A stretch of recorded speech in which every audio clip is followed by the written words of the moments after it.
This episode is sponsored by Raisin UK, the award-winning online savings marketplace. Compare, open and manage competitive savings accounts from over 40 FSCS-protected banks and building societies with a single login. Use the Raisin link in today's show notes for a £100 welcome bonus. New customers only, terms apply. Economists have spent half a century building elegant models of how markets work, and the markets have spent half a century cheerfully ignoring them. We investigate the great unsolved mysteries of investing: why stocks pay too much, why the riskiest shares pay the least, and why the market makes all its money while it's closed. And in today's dumb question of the week, if nobody can explain why stocks beat bonds, why are we confident they'll keep doing it? All right, let's get into it. So, Romin, you're a scientist, you're a physicist, you like hard rules, laws of the universe. Economics is not really like that, is it? No, it's a social science, and describing human behavior with laws is something that we just can't do yet, certainly not mathematically. And there is no theory, really, of human behavior. So as a social science, economics has got a very hard task, a very difficult task. And when it comes to explaining what's going on in markets, it's completely hopeless. There are a whole load of puzzles, as they're described, that have been outstanding for decades, where economists have their models, often based on rational economic actors, and the real world just doesn't seem to fit them.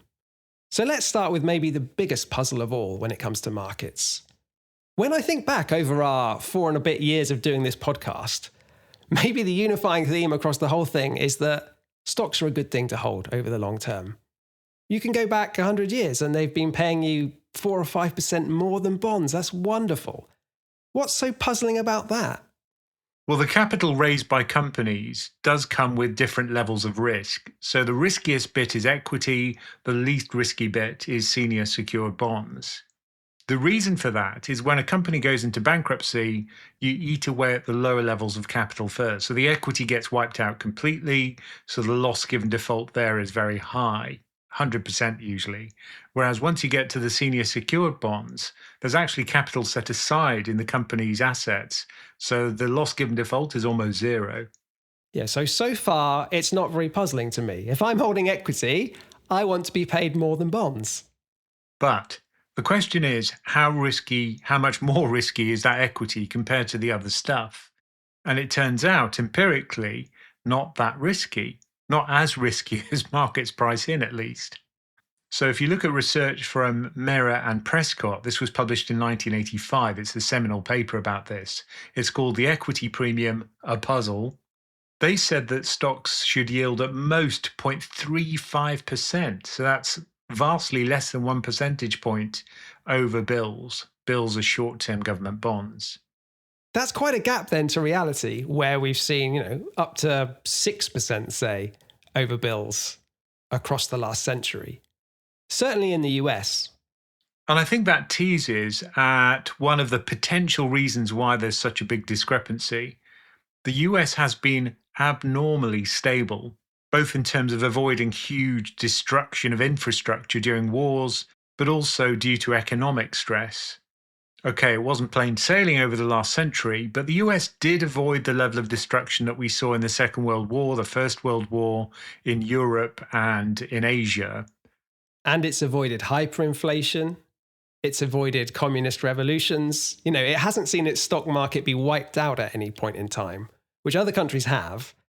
And so one potential solution to this equity premium puzzle is that investors are demanding compensation for these things that could happen, and we've seen happen in other parts of the world, these rare disasters.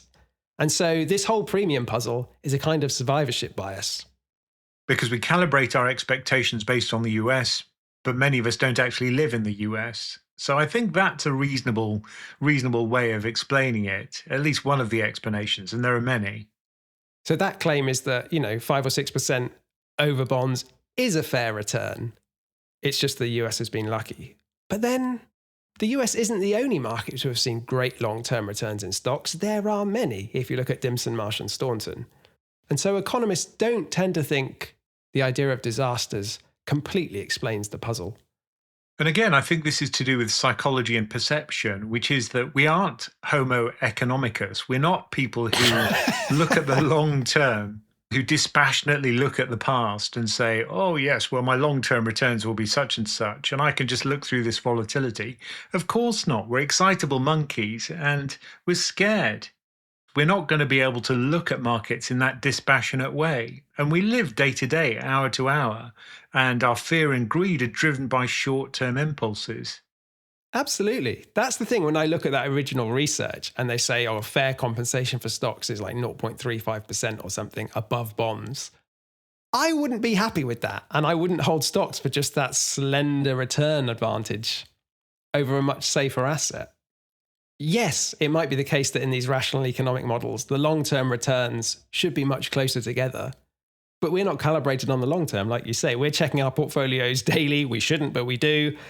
We hate losses more than we like wins. That's the prospect theory. And so we probably demand outsized returns. And I think there is a degree of companies adjusting the way they compensate investors based on what they think those investors want. We certainly see that when it comes to paying dividends. In the UK, companies pay high dividends. In the US, they want growth. And I think the capital structure is also reflecting those expectations. So the equity premium puzzle, that's a big one. And there's kind of an inverse one as well called the risk-free rate puzzle, which is looking at it from the perspective of bonds, where it says if investors are impatient and they're hungry for risk, why are they willing to hold bonds at all if they're only paying like 1% in real yield? I mean, I guess a load of the assumptions here are about the relative volatility and the risk-adjusted return of different assets.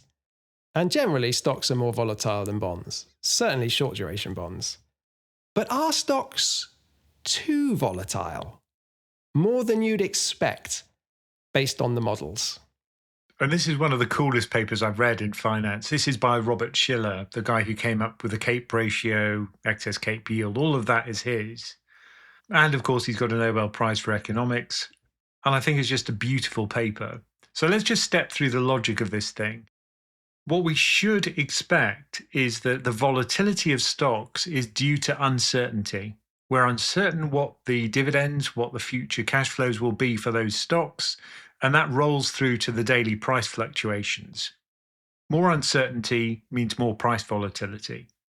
But what Shiller did, which is so cool, is he actually looked back in time, where he actually knew the future, of course, and looked at the realized uncertainty in dividends, and then worked back to see what level of volatility would be consistent with that. And there was a huge disconnect. So stocks are moving up and down in price far more than can be justified by the fundamentals and the change in expectations around earnings and cash flows and dividends. Yeah, not just a little bit. It was 5 to 13 times too high compared to the expectations based on the actual dividend fluctuations. So this is called the excess volatility puzzle.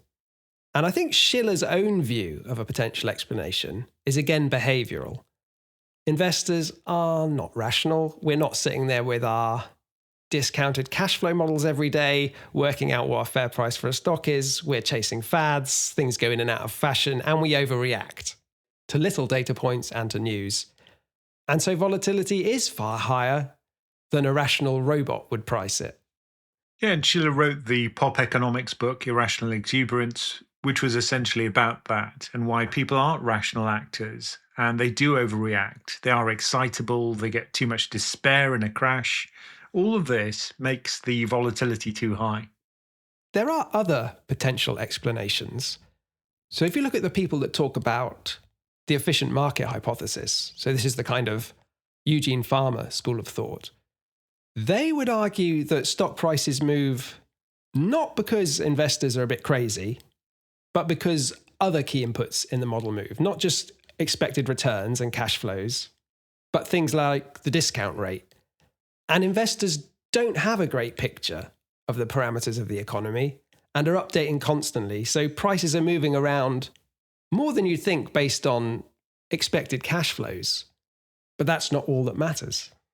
And that leads into another factor, which is learning, where perhaps we're anchored too much on particular views of the world. And then as new information comes in, we overreact to it. So it could just be us updating our views continually and too much because we were too anchored on a fixed view of the world. Some of this just seems to defy explanation to me. Like when I look at returns in the past, you have some crazy daily movements and you can't really put your finger on why. So the obvious example is Black Monday in 1987, where US stocks fell more than 20% in a single day with very little market moving news. It wasn't that there was a big crisis and so stocks fell. We've kind of covered it in the past, haven't we? There are some things you can tease out which are potential explanations. But a 20% move in a day is huge. That is not justified by a move in expected cash flows, is it? No, and you've got things like meme stocks. We all remember that. And the huge surge we got in growth stocks post-COVID. Had the fundamentals changed? Not really, but the expectations of investors had certainly changed. There has been some academic research which shows that many of the biggest daily market moves happen when there's no identifiable news at all. And I think perhaps we have too high an expectation of investors. They're not looking at updates in earnings. That's quite unusual. Not many people do that. Analysts do, perhaps economists do in research. But does the average investor look at all of the published earnings reports? I don't think so. What they may well look at is their portfolio, and what they see there is the price momentum of what they own. Yeah, what they look at is the move in the price often. So the stock price becomes the news. It's kind of self-referential. And if there is one factor that works exceptionally well, it's momentum. And that's what you'd expect if people were doing that. If they were all looking at the price going up and you buy the stuff that goes up, you sell the stuff that's going down.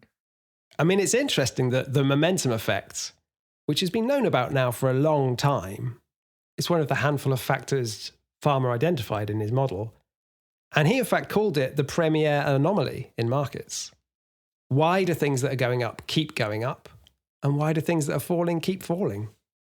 And this is one of my favorite factors. So when I do factor investing, I usually like to roll up momentum with other factors like value, quality, because that usually works better.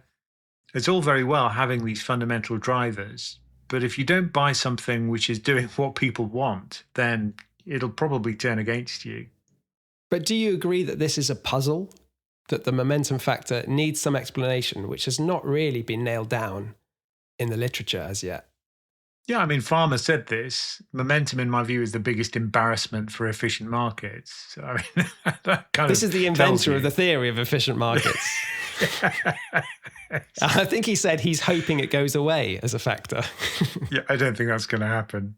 Well, maybe if there was more algorithmic trading, more computers doing the trading, that could happen.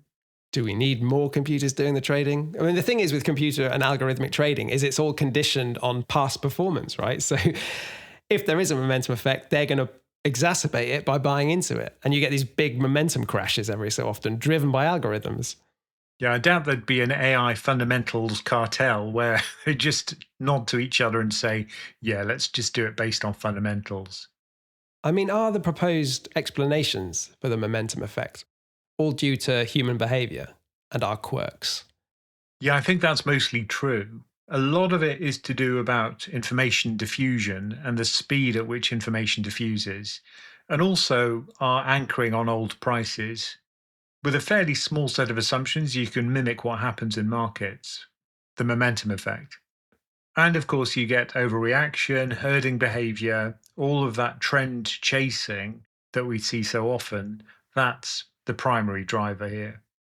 The momentum effect does seem to have a lot of robust research behind it. It is a real thing and it dates back a long time.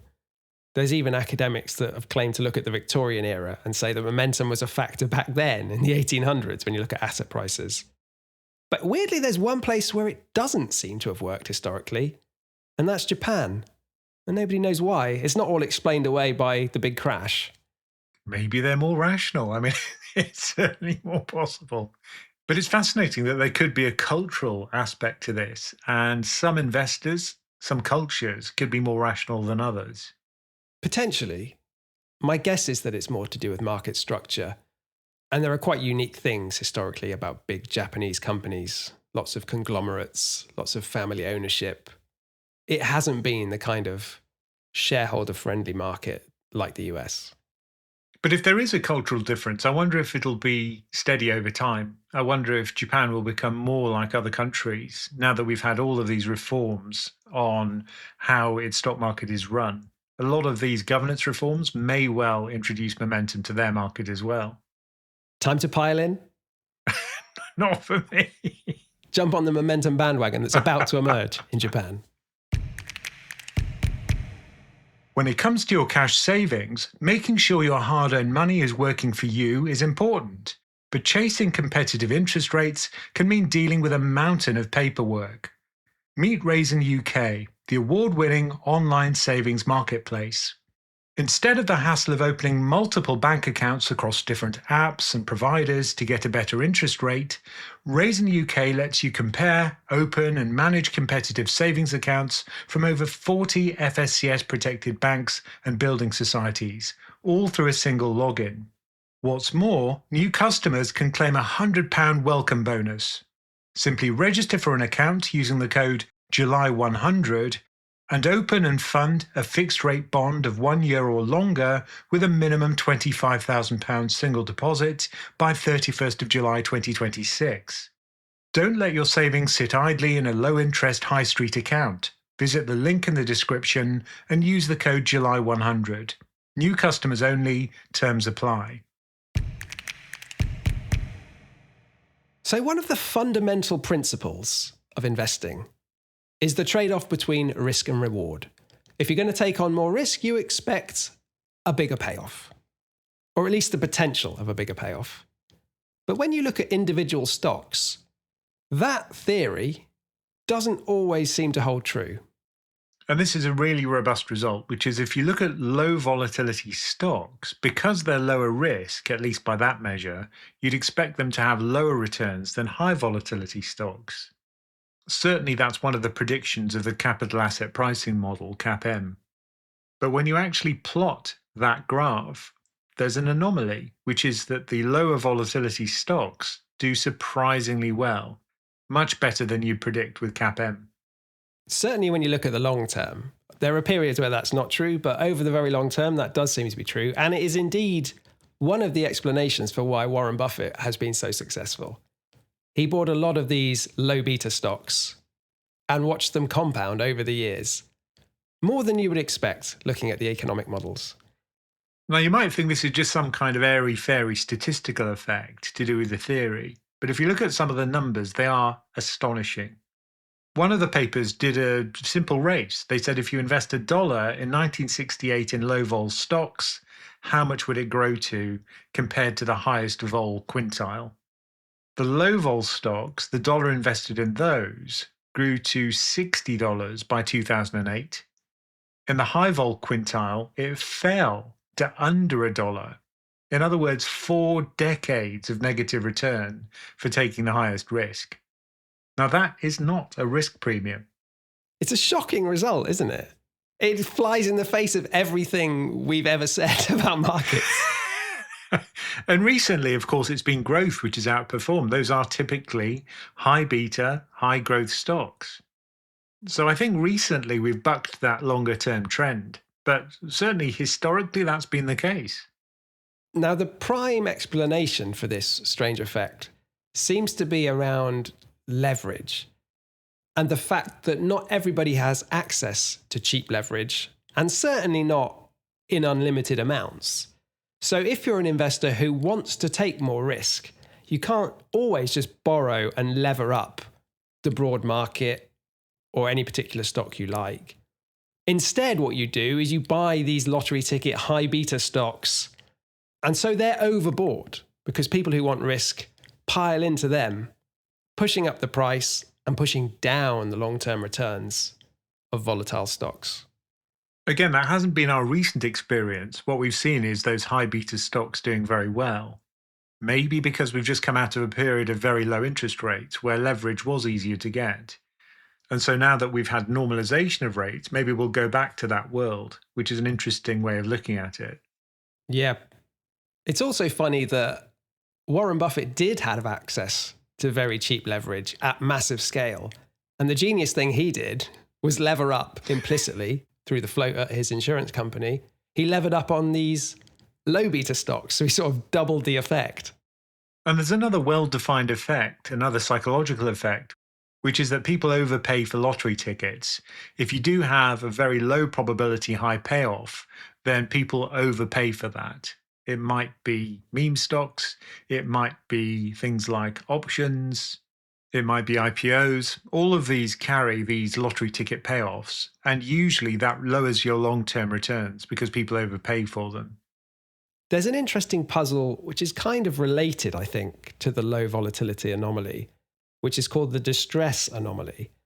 So this is looking at companies who are near bankruptcy. They're in a lot of trouble. And at that point, I guess they kind of become like lottery tickets. They could be the phoenix that rises from the flames and earn you a stellar return because you're getting them at a bargain, or they could just disappear and you lose everything. So you'd expect them to be high risk, high reward. Once again, the distress anomaly finds that companies near bankruptcy, in the aggregate, earn the worst returns of all. Now, if you didn't know about markets, you might say, obviously, they're near bankruptcy. But from what we know, in aggregate, the returns should be higher because you're being compensated for the risk. Now, bear in mind what we've been talking about here is within stocks. So if you talk about the equity universe in a country, this is where the anomaly shows itself. If we zoom out and compare different asset classes, you get this risk and return relationship reappearing. So let's imagine we've got life strategy 20, 40, 60, 80, 100. As we dial up the equity risk, you see a steady increase in volatility and an increase in return. So it works when we're comparing different asset classes. Higher risk usually means higher return, at least the possibility for higher return. But if we drill back down again to the level of the individual stocks, weird things happen. Some of it's idiosyncratic risk.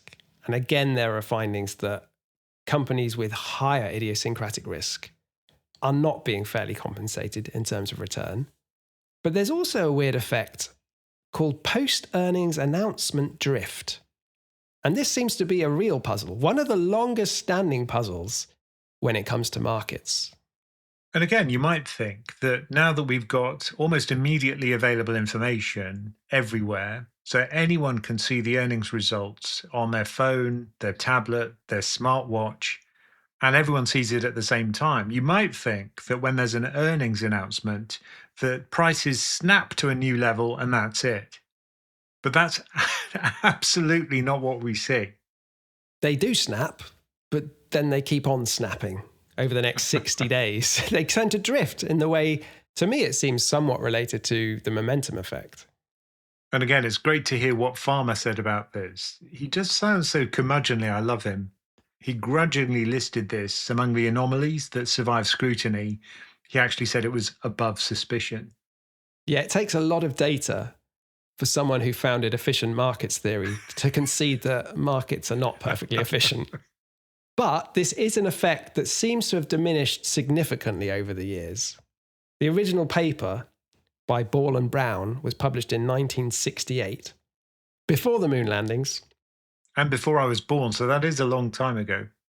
Which showed that, weirdly, markets take almost 3 months to digest earnings results and press releases fully, whereas that effect now seems to have been eliminated in large cap stocks, at least in the US, and more recently, arguably even in small caps and internationally.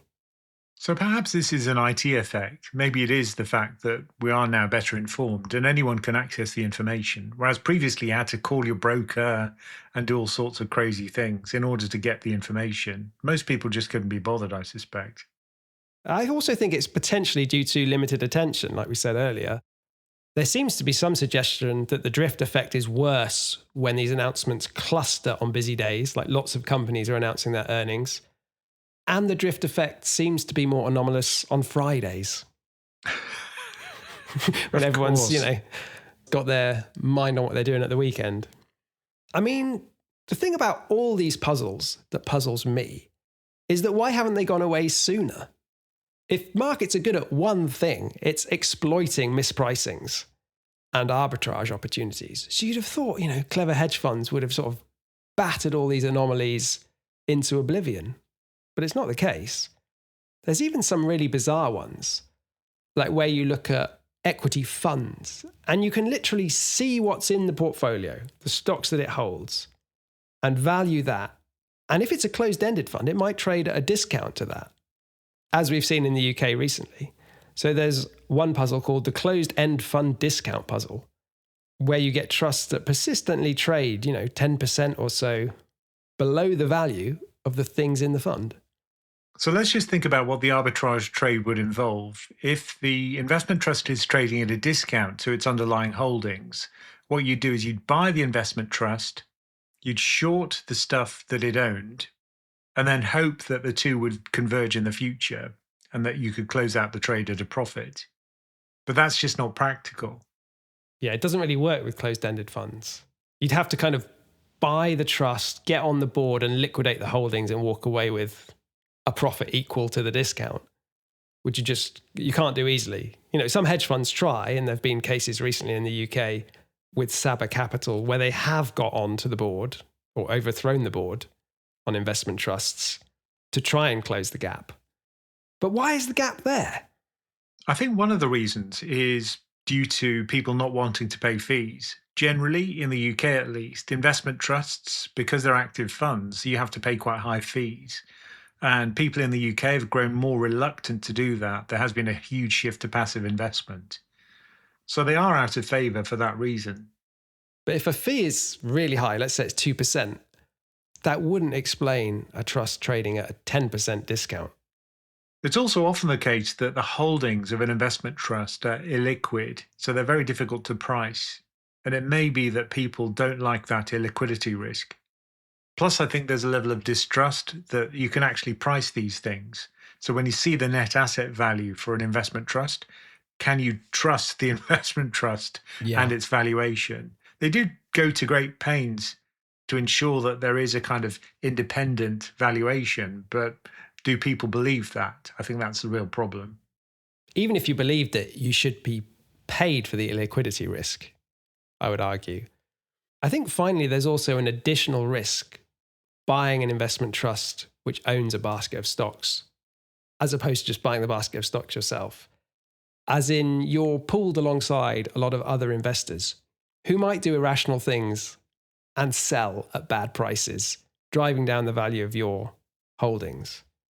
So both the stocks inside the fund might move for irrational reasons, and the fund itself might move due to sentiment or whatever.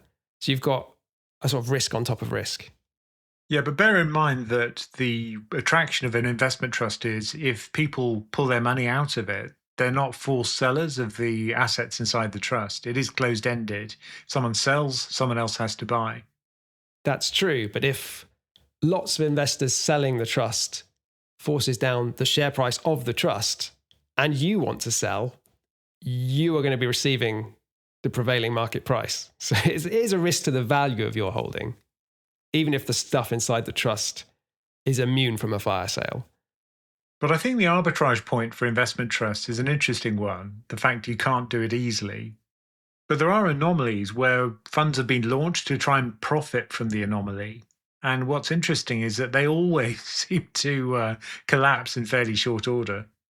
One we've talked about in the past is the overnight return puzzle, which is if you look at the largest moves in prices, they happen overnight. Which always sounds bizarre. The fact that the big gains are made while the market is shut. I mean, there's some data that shows the aggregate return when the market's open is around zero. So you've got to hold overnight to make money. So why don't we create a fund, Michael, where you buy the S&P at every close price and then sell it at every open? Because that way you could capture the whole equity premium. I don't think we're the first people to have that idea, Roman. So there were two ETFs that were launched to try and capture that anomaly. They were US listed, of course. They were called Night Shares, great name. One tried to capture the anomaly for the S&P, NSPY, and the other one for the Russell 2000 Small Cap Index. Sadly, they didn't outperform during the short period while they existed, and they were closed down in 2023. It's a story as old as time, though, isn't it, Roman? The moment you launch funds to try and benefit from these weird things in markets, the markets turn against you. Yeah, that one was a real pity. I was so much looking forward to tracking that anomaly and seeing whether it grew larger or smaller over time, but unfortunately, the ETFs are gone. I wonder what would have happened if they carried on existing. I wonder if someone's done that calculation. I certainly haven't found it. Well, it was never going to carry on existing when the S&P had gained 15% year on year, but the Night Shares Fund was down 3%. People pull their money pretty quickly when that happens. The CEO of the fund told ETF.com that the underperformance was due to colossally unlucky timing. Right. Well, presumably that's what it is, unless they really messed up their implementation of it. Yeah. He went on, it just turned out that the day has been performing well of late, and certainly better than the historical period that we've seen. I guess with the introduction of 24-hour trading, this is an anomaly which will become irrelevant anyway. Should we just wrap up then with my candidate for the biggest anomaly of all when you look at economic models and what's actually happened in the past? And this is the seemingly straightforward question of, why do bubbles exist at all? Yeah, because if we were rational, what we'd say is, well, we all know that the price is too high. And if I'm looking for a greater fall, maybe they don't exist. So I should never buy in the first place. And it seems that pretty much every asset class is susceptible to bubbles, which suggests it's more about human behavior than it is about the mechanics of any individual market. Now, you might think this is to do with imperfect knowledge. If we knew exactly what something was worth and we had a perfect discounted cash flow model, then these bubbles would never happen, right? Well, it would make sense, but that seems to have been conclusively disproved in the lab. So there have been various experiments over the years where economists have sat a load of people down in a room and given them fictional assets with exact values and precise cash flows into the future, and got them to trade them. And even in these experiments, designed to eliminate bubbles, massive bubbles emerged around 2/3 of the time, followed by a huge crash. As it got near the end of the experiment and people realized that the paper they were holding was worth what it said on the paper. And what was interesting is the only thing which made people stop creating these bubbles was experience. So only by going through this bitter experience did the participants in the experiment learn that it's not a good idea to trade in such a way as to create a bubble. So markets only learn by crashing. And there are various reasons proposed as to why bubbles might happen. One is that bubbles are in a way rational when you look at it from the point of view of an individual, because everyone knows it's overpriced, maybe, but expects to be able to exit before the crash. So they think they can profit from the bubble. And obviously, if everyone thinks that, the bubble gets bigger until everyone runs for those exit doors. And again, there's a psychological reason why this happens. We just extrapolate short-term trends. So shares have been going up, they'll carry on going up. That's the really naive way that people approach these things. And Farmer's point, to give him the last word, is that the whole idea of bubbles is kind of meaningless. He doesn't recognize this as a real counterexample to efficient markets, because he says it's impossible to identify bubbles in advance. Sometimes things have looked like bubbles and then turned out to be prices correctly anticipating where earnings will go in the future. But then again, he and Robert Shiller shared a Nobel Prize for their opposite views on this, which I think tells you a lot about the state of economics. Historically, it was only me providing coaching one-to-one, but we now have Mark Howell, who also does this. He's a recently retired chartered financial planner. He's got decades of experience in personal finance, and he's now available to you. So if you're interested in learning more about that and booking an hour with Mark, just go to PensionCraft.com/coaching to learn more. Okay, today's dumb question of the week. If nobody can explain why stocks beat bonds, why are we confident they'll keep doing it? I think the important point here is about horizon. There have been periods of time when bonds have beaten stocks. That's happened many times in the past. But the longer the horizon you look at, the less likely it gets. But as you've seen, there is no absolute reason to expect that the risk premium will carry on being as high as it's been historically. So let's say that it halved tomorrow. Would that be a shocking thing? No, because we can't really explain why it was so high in the past. And if that did happen, well, suddenly bonds would look much more attractive relative to stocks. I do find it troubling that no one can really explain decisively why stocks have outperformed by so much. Because if you can't explain why, then you don't really know what conditions it's founded on and whether those conditions are still there. I know that stocks certainly build in a lot of leverage. So if interest rates are low, you'd expect the leverage to give a bigger boost to the overall profits of the company and also its stock growth. So maybe if we're entering this higher interest rate regime, which we clearly are, then there's not going to be such great returns for stocks in the future while that remains. And you can find, serious people forecasting that bonds might beat stocks over the next decade. Yeah, Goldman Sachs, for example. I said serious people. Oh dear. But in a way, that's why we get paid a premium for holding stocks. Maybe the answer to the equity premium puzzle is that they pay you very well, precisely because there are decades when they don't pay you at all. Yeah, certainly looking at single countries, that's been the case. If you look at broadly for a global index, it's been very unusual for that to happen. But single countries, oh yeah. But the world would look very different if the premise of this question somehow proved true, and in 100 years' time, stocks in the aggregate had massively underperformed. That would be a very, very different world to the last 100 years. But I think this is like looking at global temperature records. You do see these changes, but they occur very gradually. And I think one of the drivers behind this one might be things like demographics. If we do have an aging society and the Earth's population starts to stabilize, well, yeah, you could have a case where you can't sell more stuff because there aren't more people to sell it to, in which case bonds might become more attractive. I guess to get a massive regime change where stocks shift from the best asset class to one of the worst ones, you would need something that was fundamentally important to stocks' returns in the past, even if we didn't know it, which was now heading in the opposite direction. Obviously, that could be demographics. We haven't seen a period of shrinking global population before, certainly not in the modern era. Now, bond returns could well go down as well, because if GDP growth is lower, then long-term yields would also start to fall. So I don't think anything would be immune, any returns, from this global slowdown in growth. But on a relative basis, the equity risk premium I'd expect would then shrink. And then, yeah, you'd have a bigger allocation to bonds in your portfolio. All you can really do is hold a diversified portfolio and cross your fingers that the future looks something like the past. Thank you for joining us for Many Happy Returns. Keep sending us your questions, no matter how dumb, at mhr@pensioncraft.com. And do remember to check out PensionCraft.com for all the information about our membership, courses, and investment coaching options.